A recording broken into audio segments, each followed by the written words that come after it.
Feiern ob Kölsch. Das geht auch im Sommer. Die Jecken sind begeistert. Sommer, Sonne, Sonnenschein und Karneval läuft. Wir haben Spaß. Kölle, alle! Kölle, alle! Jetzt haben wir den Sonnenschein. Mehr können wir gar nicht haben. Nicht immer so warm anziehen, das ist ganz angenehm. Ja, auf jeden Fall. Ist schön mal mit der Sonne und so, ist geil. Die Sonne macht gute Laune und wenn es warm ist, ist es auch noch super und es ist einfach eine geile Stimmung.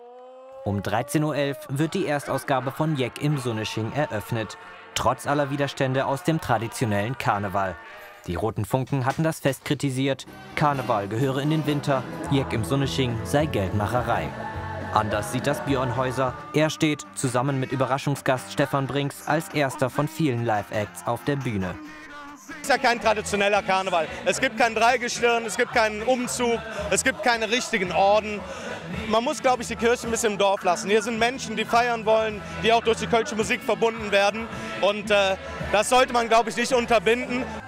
Der Andrang am Aachener Weiher ist groß, obwohl die ursprünglich geplanten Headliner hier nun doch nicht spielen. Ich glaube, wenn Brinks und Casalla heute hier aufgetreten wären, dann wäre das Ding jetzt komplett überfüllt und das ist einfach zu gefährlich.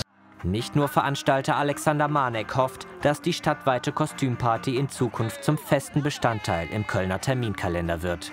Wenn es nächstes Jahr wieder ist, weil es dieses Jahr toll war und die Leute Spaß hatten, habe ich nichts dagegen. Ob das gelingt, hängt davon ab, wie erfolgreich die Premiere in der Nachbetrachtung verlaufen ist. Planungen fürs nächste Jahr stehen auf jeden Fall schon.